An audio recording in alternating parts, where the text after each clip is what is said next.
ada apa sih? Pendaftaran CPNS udah dibuka loh. Teman-teman sobat Kanda udah pada tahu belum nih update terbaru pendaftaran CPNS?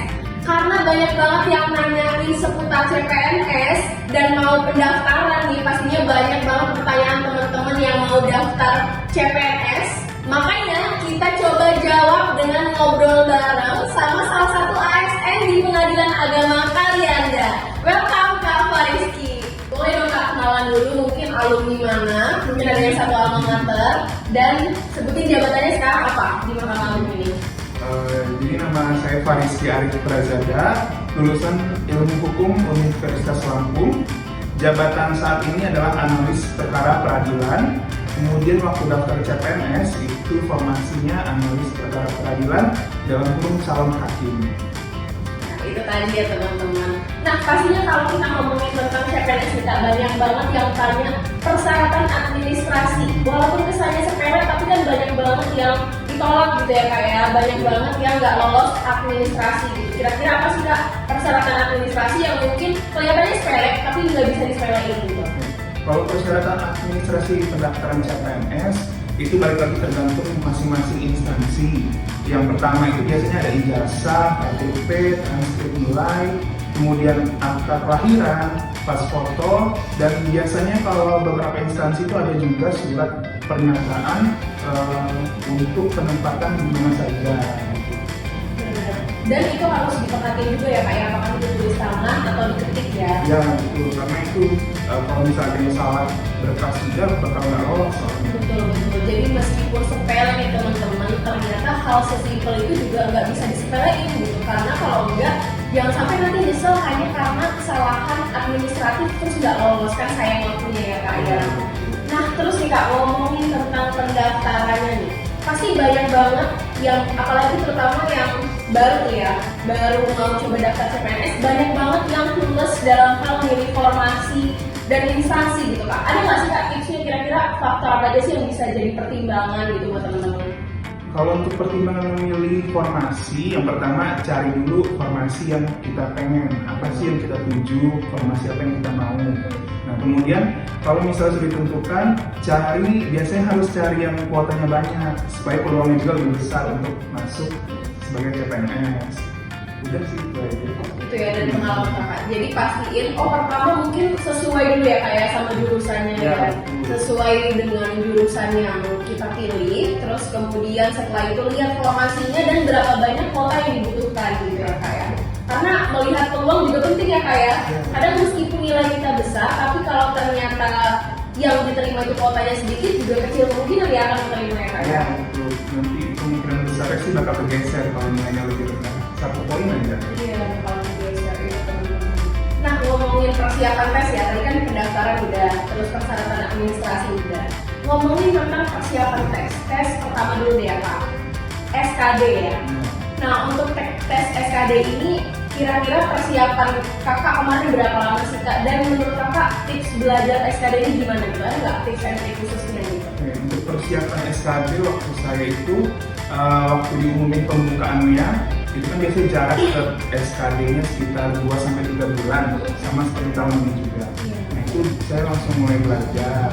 Yang pertama tipsnya, jangan lupa latihan soal. Itu kalau bisa minimal sehari itu minimal 1 kali tryout.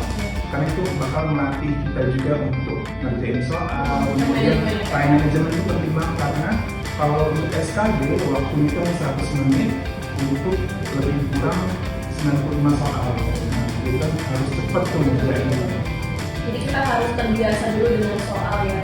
Kalau pengalaman Kakak sendiri kemarin tuh lebih banyak belajar dari buka atau online atau tryout online atau apa Kak? Kebetulan kan udah 3 kali nyoba CPNS. Nah yang terakhir ini seluruhnya itu belajar online. Jadi banyak tuh sekarang di platform Instagram juga banyak tryout gratis belajar di situ. Ada juga kelas online juga yang berbayar, itu juga boleh diikuti untuk nambah wawasan juga. Nah kan ada juga Zoom meeting tuh untuk kalau yang online, itu kita bisa buka pendapat, diskusi dalam Zoom meeting itu. Benar, jadi penting banget untuk menyesuaikan dengan tipe belajar kita ya Kak ya. Apakah kita auditori, mungkin nggak cocok baca buku, jangan dipaksa ya Kak ya. Mungkin bisa dengan ikut kelas online, kalau nggak punya waktu untuk ikut kelas offline, bisa juga dengan nonton YouTube ya Kak ya. Banyak juga yang lolos karena nonton YouTube doang juga banyak, tapi yang penting adalah kemampuan kita untuk belajar gitu ya Kak ya. Nah, meskipun kita udah banyak persiapan latihan belajar nih ya Kak, rasanya akan percuma kalau pada saat di medan perang kita tuh jadi gugup. Karena kita down, materi yang udah kita pelajari itu rasanya lupa gitu. Penting banget rasanya untuk mempersiapkan mental juga gitu ya Kak pada saat tes. Menurut Kakak nih Kak, gimana cara yang paling efektif untuk mengatasi gugup ataupun supaya nggak down gitu mentalnya pada saat ngerjain tes? Oke, yang pertama minta izin orang tua dulu. Restu orang tua ya. Pergi dari rumah minta restu supaya lancar tesnya. Nah kemudian saat sampai tempat tes itu nggak perlu lagi buka-buka materi, karena itu bakal bikin kita gugup. Apa yang kita pelajari sebelumnya pasti bakal berantakan jadinya. Kemudian sebelum tes kalau bisa berdoa, zikir ya kalau bisa selama tes itu ya. Nah, untuk menenangkan hati ya benar. betul, karena kalau kita tenang pasti soal-soal yang kita baca itu bakal kita bisa paham dengan baik dan bisa jawab dengan benar. Benar, jadi kunci mengerjakan tes itu sebenarnya tenang sih teman-teman. Dan penting, aku setuju banget ya sama Kak Fariski yang bilang kalau misalnya udah pada saat hari H itu jangan buka materi lagi gitu, karena justru yang ada itu tambah ngeblank ya Kak ya. Jadi penting banget untuk tenang pada saat pengerjaan tes gitu ya Kak ya. Dan penting banget untuk punya strategi gitu Kak, pengerjaan tes SKB itu mulainya baiknya dari mana sih Kak? Kerjain soal yang mana dulu, karena kan ada 3 jenis tipe soal ya. Nah kalau Kakak sendiri gimana Kak? Kalau kita itu balik lagi kemampuan masing-masing individu ya. Kalau saya sendiri waktu tes itu yang pertama dikerjain adalah TIU. Setelah TIU baru TKP dan terakhir TWK. Karena cukup lama di TWK, jadi masih ada waktu untuk beberapa menit untuk mengulang lagi sekitar 20 atau 30 soal TWK itu saya ulang lagi waktu menit-menit terakhir. Benar-benar. Jadi sebenarnya nggak ada formulasi yang saklek ya teman-teman untuk ngerjain yang mana dulu gitu ya Kak ya. Mungkin bisa menyesuaikan dengan kemampuan kita gitu. Kalau kita ngerasa lemahnya di TWK gitu misalnya, mungkin itu kita bisa kerjain di akhir supaya proses mikirnya tuh bisa jauh lebih panjang gitu ya Kak ya. Ada spare waktu untuk mikir nanti lebih lama gitu ya. Nah ngomongin soal SKD udah nih ya, pasti teman-teman juga penasaran setelah SKD itu tahapan tesnya kan SKB ya Kak ya, seleksi kemampuan bidang. Kalau di Mahkamah Agung sendiri nih Kak, kemarin dari pengalaman Kakak tahapan seleksi kemampuan bidangnya apa aja sih? Kalau untuk formasi yang saya pilih, analis perkara peradilan, itu SKB-nya ada 3. Yang pertama ada CAT, itu berisi tentang tes soal-soal kemampuan hukum. Itu biasanya tentang hukum beracara, kemudian lebih banyak ke ilmu negara atau filsafat hukum, dan juga beberapa tentang Mahkamah Agung secara umum. Kemudian kedua juga ada tes wawancara kompetensi hukum. Itu diwawancarai langsung oleh hakim tinggi atau hakim justisial maupun hakim agung. Kemudian yang ketiga ada wawancara bahasa Inggris. Itu balik lagi ke masing-masing pewawancara, apakah di conversation secara langsung ataupun translation. Jadi SKB di Mahkamah Agung untuk formasi analis perkara peradilan itu ada 3 ya teman-teman, seperti yang udah disebutin tadi. Nah berarti kita juga harus persiapan matang juga ya Kak ya pada saat SKB gitu ya. Iya, benar. Oke, terakhir ya Kak ya, last but not least, pesan untuk teman-teman yang mungkin mau daftar CPNS 2023 apa Kak?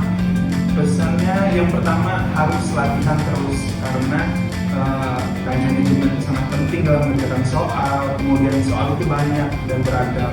Kalau kita nggak latihan sama sekali, pasti bakal miss ketika tesnya.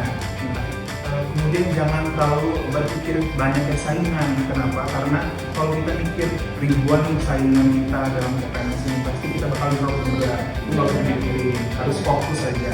Kemudian jangan mikirin juga apakah ada orang dalam ataupun pihak-pihak yang pakai uang juga. Itu nggak sama sekali, karena rekrutmen CPNS sekarang itu terbuka banget. Karena dari tes SKD maupun SKB itu kita bisa cek langsung live streamingnya secara real lewat YouTube, itu kita bisa lihat nilainya langsung. Betul, jadi kalau aku bisa simpulin, jangan jumawa, pertama tetap latihan, banyak belajar ya kak ya. Walaupun materi itu sebenarnya udah pernah kita pelajari di sekolah, tapi kita tetap harus ngulang dan banyakin waktu untuk latihan supaya punya time management yang baik. Dan juga jangan banyak ngelihat kanan kiri, fokus aja ke diri sendiri, yakin sama diri sendiri, dan jangan lupa berdoa ya kak ya. Oke, see you on the next video.